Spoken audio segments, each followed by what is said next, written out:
This is another video from Stand-Up Comedy, your host and MC, a video archive from 40 plus years of live stage comedy from the famous and not so famous. Here's your host and MC, Scott Edwards. Hi, and welcome to another great video from the Laughs Unlimited archives. This one hails back from the early 80s, where a very talented comedian, Paula Poundstone, is live on stage. I know you'll enjoy it. She's very, very funny and very strange and kind of unique. In this particular video, which was shot, again, in the early 80s and at the club camera, so the quality's not great, but the material is wonderful. Paula was one of the only acts to work multiple weeks at my club as she developed her style and her material. She was an opening act in the early 80s, and by 1984 was a headliner. This particular piece of comedy is her as a headliner live on stage. Hey, let's get to it. Ladies and gentlemen, Paula Poundstone. I decided this year I'm going to carry a gun, just so that if a criminal tries to rob me, I can shoot myself in the head. I just love the idea of bombing out a criminal. Just taking the wind right out of his little criminal sails. The guy comes up to me and goes, "Okay, give me your wallet." I go, "All right, that is it." You know I'd feel a little bit bad. "No, man, that's not what I meant." "Well, you should have thought about that before." I feel tense when I go through that tunnel thing here in Old Sac, in the little tunnel area. That's like a crime waiting to happen in there. Every time I've gone through, somebody's asked me for money, but not in a cruel way. I'm like some perfectly nicely dressed man, looking pretty good, looking darn healthy, came up to me today and said, "Listen, I just got off a bus from Sacramento. Could you give me some money?" I mean, not Sacramento, San Francisco. That was sort of a scary thing. And I gave it to him. That's the amazing thing. Boy, he pitched a hard bargain. He just went, "Why, yes, I could." I'm sort of a geek about money. I don't know what. I never have any either. I put my clothes in the dry cleaners. I don't have enough money to get them out again. It's like they're in jail waiting on me to spring them. I gotta go in every so often and go, "Well, could I just see the pants?"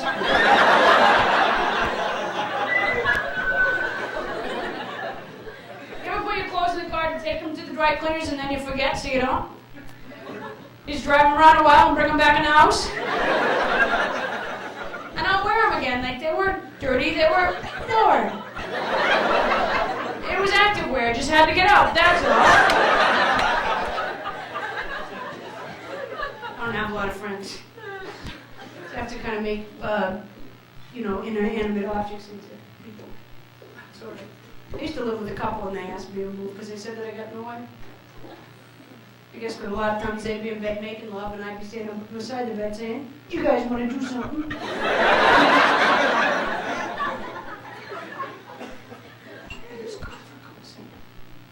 Who was that guy?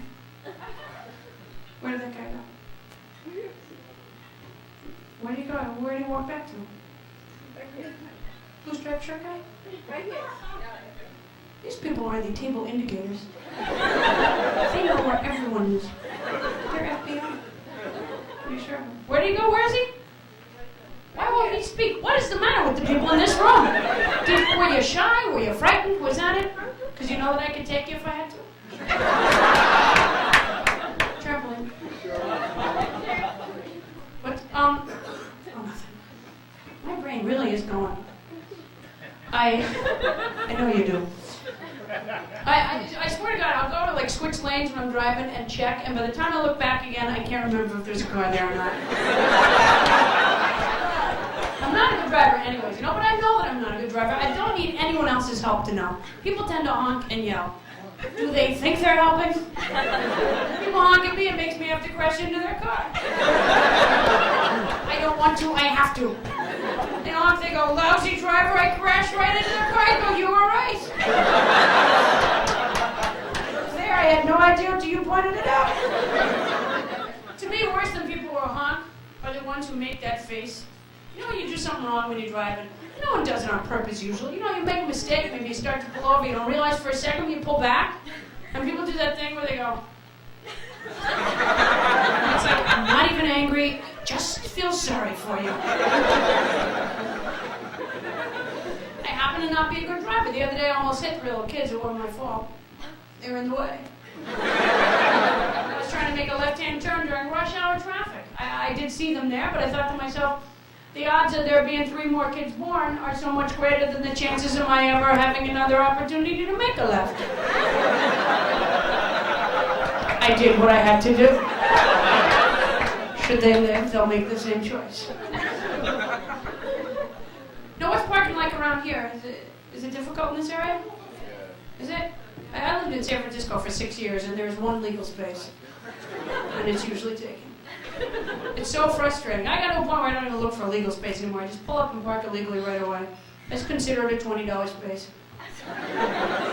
So much easier, you know. The other thing is my car does not have power steering. So you don't want to circle a whole lot. If I'm like driving to a friend's house, I accidentally go past it, just go, well then fuck it, I'll go another time.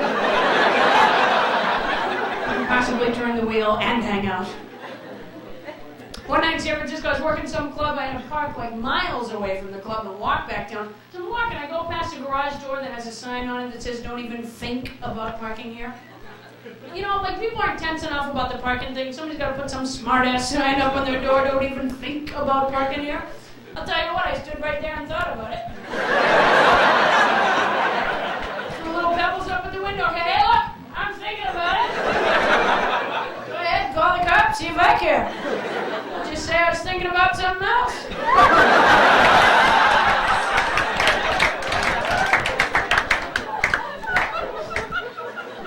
I did actually have somebody call the cops on me for parking in the driveway.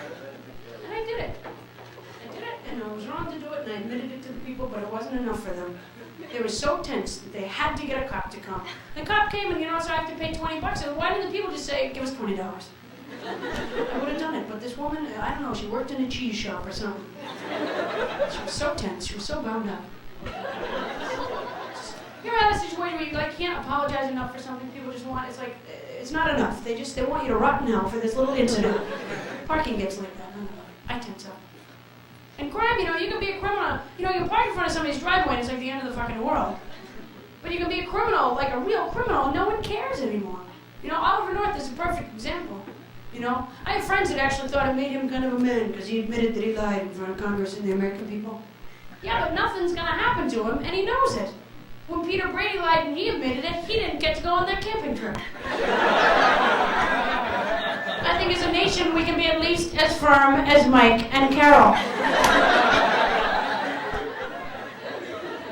And remember the guy who shot John Lennon was on the cover of People magazine?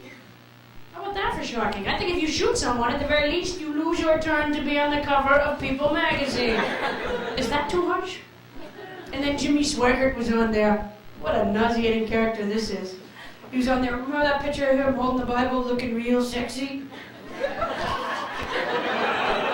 I had a friend who saw that and she said, yeah, it's been a tough year for television evangelists. Yeah, it's been a tough year. They're not getting laid nearly as much as they used to, are they? Must be rough. I hope you enjoyed that set by Paula Poundstone. She is definitely a unique young lady. She was a real lot of fun to work with back in the day. Thanks for joining us for this special video content from the archives. We'll see you on the next one. Bye.